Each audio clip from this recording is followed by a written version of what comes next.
Modern feminists are literally the destruction of women's rights. Ladies, listen up. Feminism is not about equality anymore, stripping women of their true power. Feminists went from equal rights to men are useless real fast. And are better leaders. What happens when men stop following the rules they were given? What if they simply say, I'll live my life my way? Stay until the end, because the real story isn't men rejecting women, it's men rejecting pressure.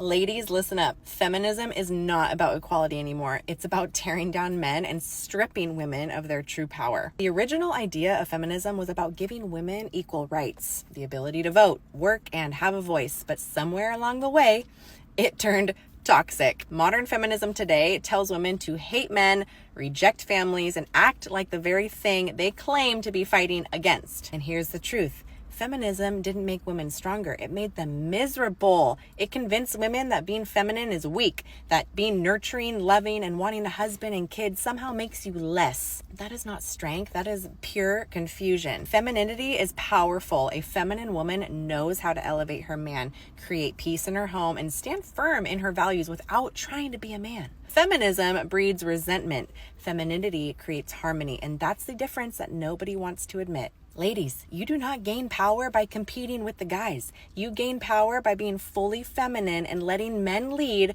where they are meant to lead. Feminism destroyed that truth. Femininity restores it. And if that offends you, maybe that's the wake-up call that you need.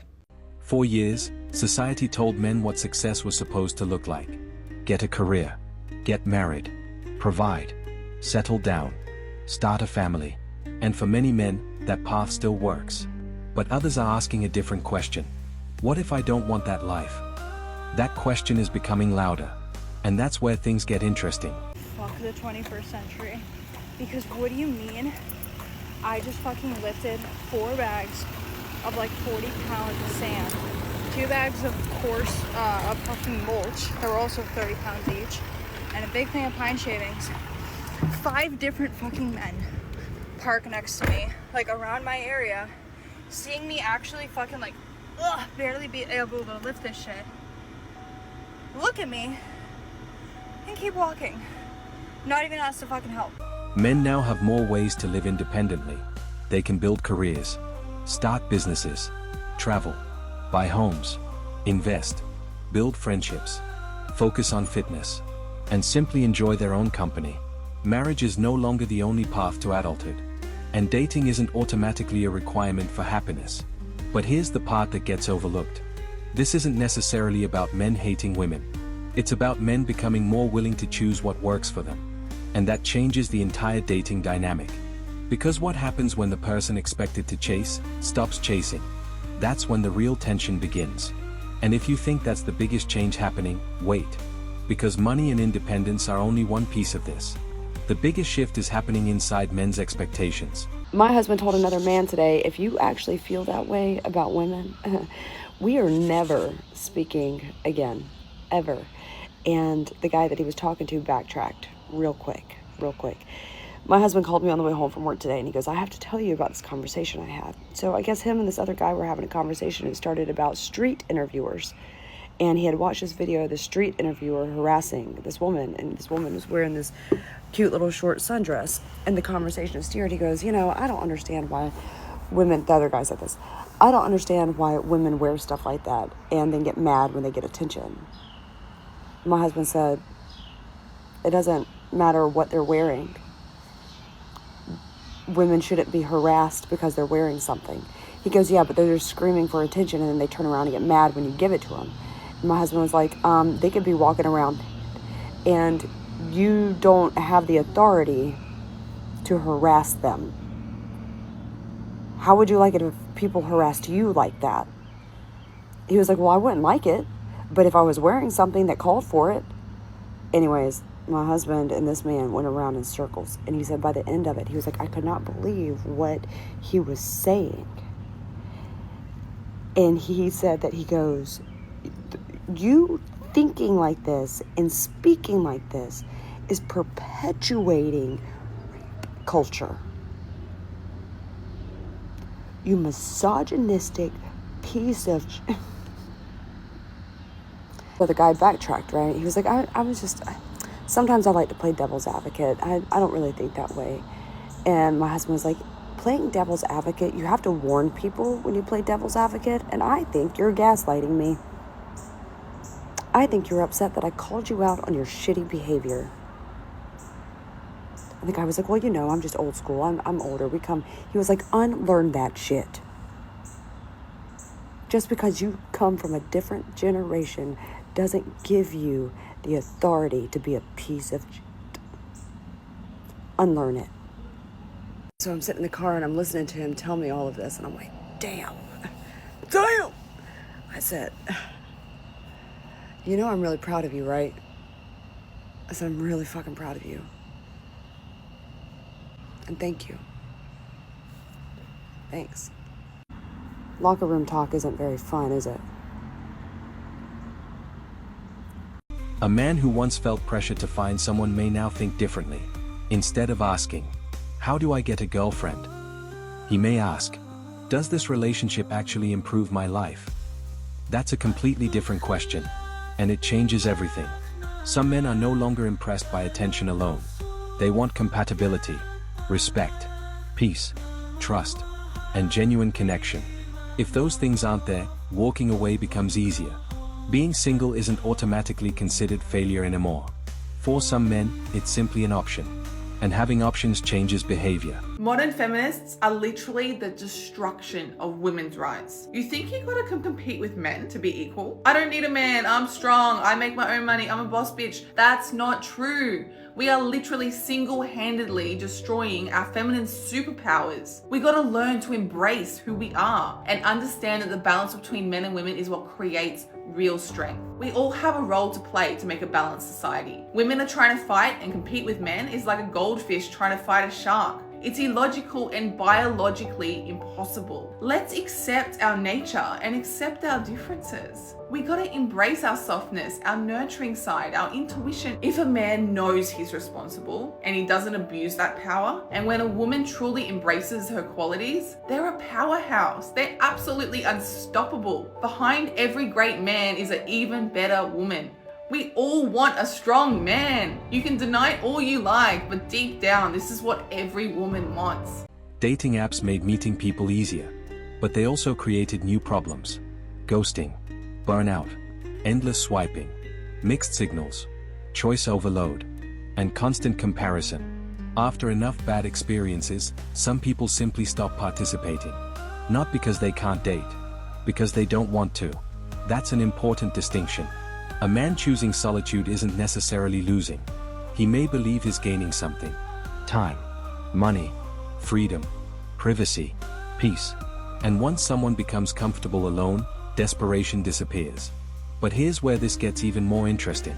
Because when men stop automatically chasing relationships, women aren't the only ones affected. The entire dating system changes. And that brings us to the biggest question. Talk about pressure. I feel like feminism was good for men because it kind of relieved them of a little bit of pressure. It lifted everybody up. Well, Yeah, it but really it's made men so much more depressed than ever. It's made them weaker. I think they just don't like the fact that now they see, oh, women can be as good as us because now that we're allowed to have all these rights, we're graduating from college more than they are now. Why do you have to be? Because we live in their world. And I'm saying because we live in this world with them where they are suppressing us. Their bar is up here. If our bar gets lifted, so does theirs. Our bar gets lifted, so does theirs. Why do women need to be less than men? Yeah. Women are not less than men. They're different from men. We provide equal value, but we're different. You can't, it's no way that if you got a man that's your age, your height, whatever, he's going and you race him. You're not going to beat him. More times than not, they're going to dust you, which lets you know that you are not equal to them. What can men do that we can't?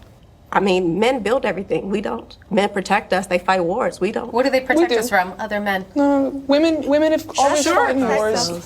Women have built so many things. Okay, so one thing that the woman in the pink wig said was how men have to protect us from other men, and I hear this a lot when it comes to feminists. And one comment I tried to get in, and it's very hard because you're trying to be respectful of everybody's time. I kind of try to say that men are also protecting us from ourselves You know, that's what men protect us from, is us making radical decisions that are not conducive and destroy society. So they provide structure and order. If I can just be honest, it's kind of hard to have these kind of debates and discussions when you're a Christian in a secular conversation, or you know, with people that do not follow the word of God. But it is a man's world. So just like the curse of Eve, where women will always want to have dominion over man, but man will always rule, that's what they're fighting against. And I thought that was very interesting and funny, because the Bible literally says that this is something that women will always innately want, but it will just never happen. So what women are doing is, these feminists, what they don't understand that they're doing is that they're chasing a battle, a losing battle, essentially, because it's God, man, and then woman, and then children. And so it is sort of a man's world. Just like Carmen said, and I love that she said this on the anti-feminist side, is that they'll always dust you. When women have these privileges and they have the free will to choose, they make emotionally impulsive decisions. That's why they're the ones that initiate divorce. They have the ability and the power to divorce, which we see through history women didn't. They have the power and ability to choose divorce, and they choose it. 80% or higher actually now is divorces are filed by women. So it lets you know that because of women's emotions, because of the desire for oxytocin, we crave happiness and what will make us feel happy. Other thing that the feminist said is that the bar always gets raised, but it's once again because it is not God's natural design for a woman to be able to rule over a man or be equal with the man. A man will always rule over a woman. So once again, it's a spiritual battle, I believe, that's going on within themselves. We see that women that are also now trying to rise to the occasion, they aren't getting married because they're no longer a complementary, right? Women being incredibly valuable because we bring life into this world, and men are there to cover and protect her because she births life. So they are over her. His strengths, he's stronger than her, can mentally, like we see, like Carmen said, that men are geniuses, that God designed that for a reason, so that women are supposed to have the cover and protection. Men being violent towards one another, that's all out of just pride and sin, like being in a fallen state and in a fallen world. It's there to essentially like protect a woman and keep her covered, because she's the carrier of life. We are of value, we're both of equal value, but incredibly different roles. I want to picture it like the man is this mighty tree and his branches flow over her, and God designed him like that, not for you to try to chop it down, because if you chop it down, you're the weaker vessel, so you're more fragile tree, but you're supposed to be under the covering of him, so that when wind blows and a storm comes, like, he's the one taking all of the lashes, but he can handle it because he's stronger, and he's covering you, right? He's covering you. Maybe your tree holds different fruit, right? While his is just bigger branches and trees. So it's all in God's design and order. So when you, as the weaker vessel, try to chop down the man, it's never gonna happen. Try to chop down the man. You don't understand why it's not happening in spiritual. I'm telling you. You try to chop down the man, and then you yourself try to stand on your own. You're gonna realize how feeble and fragile that you are. You get pregnant for 9 months, you can't go do the labor jobs. You know, you try to take men out from doing these hard jobs and stuff like that, society will fall. You don't want what you're asking for by trying to rise to the occasion and be like a man. For generations, dating came with expectations. Men approached, men pursued, men proposed, men were expected to provide. But what happens when men say, "I don't have to follow that script"? Suddenly, both sides have more responsibility. Women can choose independence. Men can choose independence. Both can stay single. Both can reject relationships that don't work. And both can demand better treatment. That's not necessarily a war. It's a negotiation. And modern relationships are being renegotiated right now. And are better leaders. I'm wondering when that starts, okay? Because it's not when they're babies and they're toddlers, because we all know girls do everything first. And when your girl does something first, like let's say she starts talking first, reading first, potty training, whatever it is, they're like, it's because you have a girl. That's why. Okay? Then we get into elementary school and boys are misbehaving way more than girls, and everyone's like, boys will be boys. Like, it's because they're young boys. Okay, so they're obviously not the best leaders at that age. Then we get to high school. I don't know if anyone remembers, no boys ever helped with group projects. I did them all. So I wouldn't really say they were leading the group projects either. And then when you get your license, boys' insurance is way higher because they have way more dangerous driving incidents, reckless driving, drinking and driving, all of the things. So I wouldn't really say like they're leading that either. And then when you get to university, it's been shown that women are better with money, they're better at budgeting, they're better at tracking their finances, all of the things. So I'm just wondering, when do they take that leap? I keep hearing everybody say that like men are better leaders than women and whatever, but I have yet to find one time in a man's life that they're shown to be better leaders than women. Because it's not when they're infants, it's not when they're elementary school age, it's not when they're in high school, it's not college. So when is it? Is it like as soon as they graduate, it's just like, oh, they're good leaders now? Like I'm honestly curious. But then it can't even be that, because then men are still responsible for 75% of fatal car crashes, and they have way more drinking and driving incidents, criminal charges, more of them are obviously in prison, murders. So I'm just, when does that happen? When is that leap? This is where online arguments become explosive. Some critics argue that feminism changed traditional gender expectations, and now men are responding by creating their own expectations. Others argue that this isn't a backlash at all. It's simply social change. And there's truth worth examining on both sides. Men shouldn't be pressured into traditional roles. Women shouldn't be pressured into traditional roles either. The interesting part is what happens next. Because once people realize they have choices, they start using them. And that leads to the question most people don't want to ask. What happens if neither side is willing to compromise? Because independence sounds great. Until two independent people try to build one life together. I'm proud to say we only hire women in this company. I can't invest, I'm sorry. You don't invest in women? I don't invest in discrimination. Adrian, you are making this meeting very uncomfortable for me right now. Your hiring practices of hiring solely based on gender, that's illegal. You really hate women. Maybe the future isn't men versus women. Maybe it's people becoming more selective. Men may demand more. Women may demand more. And fewer people may be willing to settle. That could make dating harder. But it could also make relationships more intentional. A relationship based on pressure is fragile. A relationship based on genuine choice is different. Nobody is forced to stay. Nobody is forced to marry. Nobody is forced to date. The challenge is finding someone you actually want to choose. Today, a woman in her 50s was telling me how upset she was over everything going on in Iran. Not because she doesn't support war or foreign intervention, but because she thought that women were oppressed more, suffered more, and had fewer rights here than over there. She said, why is President Trump helping liberate women in Iran when he's taking away women's rights and we have fewer rights than they do here? You can't make this up. I don't understand these people. I really don't understand. So did feminism win? That's not really the most important question. The bigger question is this. What happens when men realize they can write their own rules too? Maybe the future isn't about men controlling women. And it isn't about women controlling men. Maybe it's about both sides realizing that nobody can force someone else to participate. And that means dating has to become something people genuinely want, not something they're pressured into.